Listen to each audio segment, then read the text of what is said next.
Hi, welcome to this webcast. My name is Henry Jacob. I'm working as a senior architect in Arrk. The objective of this presentation is to take you through the technology trends, challenges, and opportunities, and also look at toolsets and our capabilities, and how do you approach these challenges, and how you look at new projects. If you see the enterprise technology trends over the years, there are new paradigm shifts happened every few years, and these changes brought in new technology, new tools, and new solutions, and also new way to develop and deliver software systems. So it started from mainframe to client server, web, web 2.0, and what we call the cloud and mobile applications. This is explains the modern application lifecycle. You start with an idea, you make idea to a working software, you deliver to the production. That's why the customer do the value realization. You do the continuous monitoring and measure, and that's leading to actionable learning. And that goes back to the further development. So all this leads to what we call the continuous delivery. So there are challenges in order to achieve this on various levels. The first thing is to how to design usable products and services, how to make them available in all platforms and devices.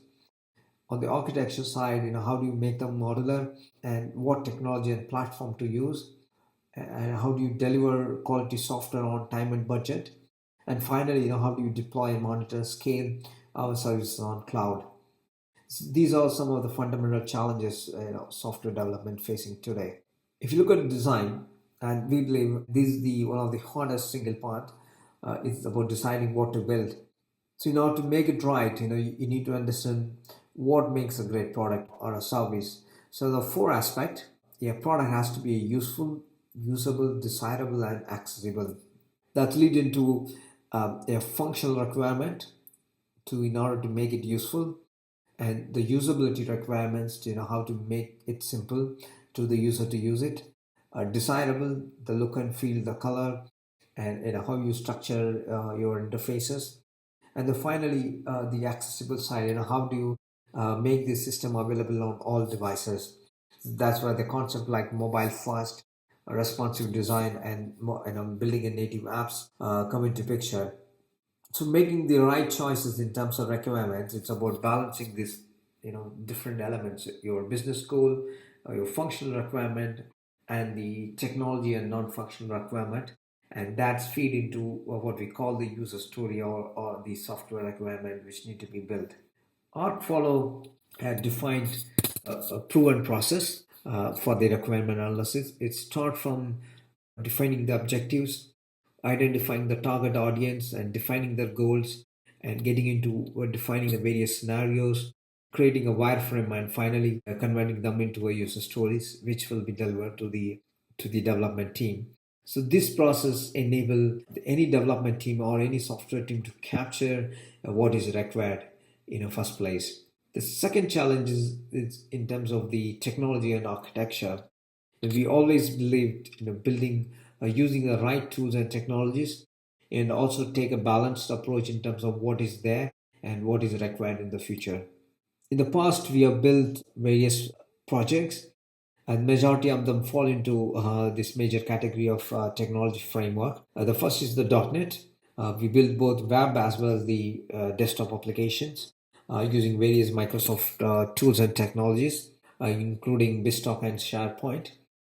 The second is Java. So there are plenty of framework to choose, but there are in a few framework like Start, Spring, and Hibernate.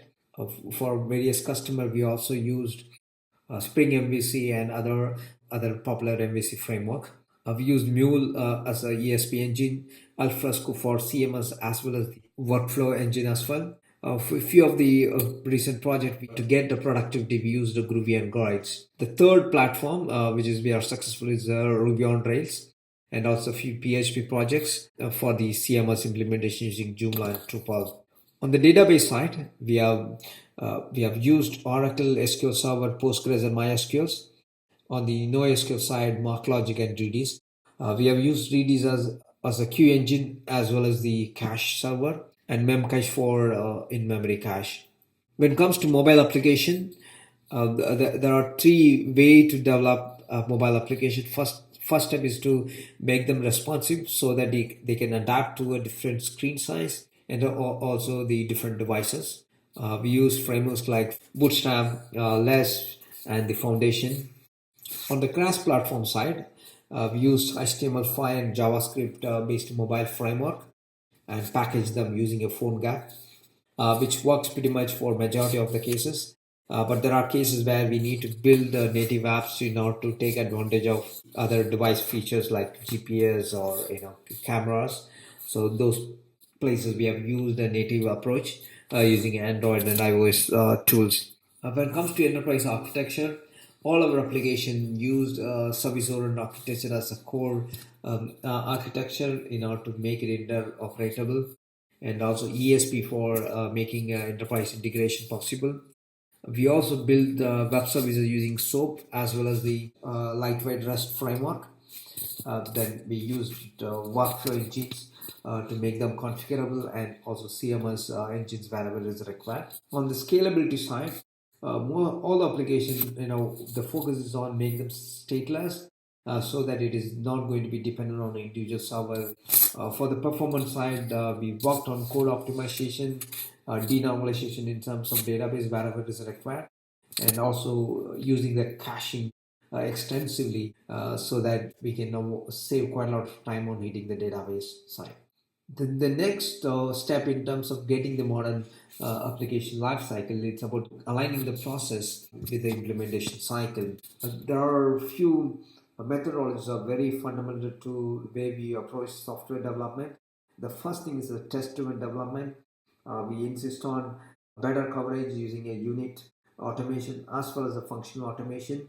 Also, we use review automation as much as possible in terms of both syntactical as well as the on the in the design level, and the continuous integration to keep watch on automated review as well as the automated test whenever the new check-ins are done. Some of the technology we use in this side is JUnit, Selenium, Cucumber for functional automation, SOAP UI for web service testing, and JMeter for load testing. There are review tools, also the dashboards like review dashboard like Sonar is being used. On the continuous integration, for majority of the Hudson and Jenkins are preferred continuous integration server. There are cases we have used Bamboo as well. The other methodologies which connects the deployment side is about the continuous delivery, review automation, delivery automation, and DevOps. Delivery automation involves automating every aspect of how you deploy your code so that there is a less dependency on the admin resources. So whenever there is a code has been checked in with a few scripts, it can automatically kind of promote to the production. The features like DevOps, which brings the developers into production support as well as the customer support, so that gives the opportunity for the development team to see how these systems are used, so how the users are using our system, and that's leading to a better feedback and the better improvement to the projects. The tools we use on the deployment side is a Git and SVN as our source control system, Maven for builds. We use Scalar for cloud management, and Opsview and New Relic for continuous monitoring purpose. The role of the cloud is very important in achieving this continuous delivery possible, because this brings flexibility in terms of how you scale your system, not just in terms of production, even also maintaining the other support environments like development, testing, UAT environments. There are two type of clouds, public and private. Both has the pros and cons. The public comes with the scalability and kind of incremental capacity and the cost advantage. Private, you have much better control and also you have closer monitoring in terms of security. The cloud providers can be categorized into four type of providers. We have been using taking advantage of these various providers.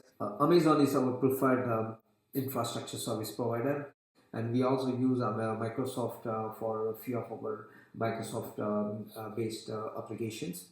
On the PaaS side, we experienced or used Amazon relational data service. On the tool side, we use SendGrid for email delivery, GitHub for our storage, source control, CloudFront for S3 and CloudFront for our asset delivery, and New Relic for application monitoring, Blitz for load testing. On the software as a service side, we leverage Rally as our project management tool, and Confluence for our collaboration, Jira for the defect management system, and Scrum Do or Basecamp and other tools like Salescamp for our communication purposes. I hope this gave kind of overview of tools and technology what we use and some of the challenges and how you address them, and also how do you work towards the continuous delivery of your projects.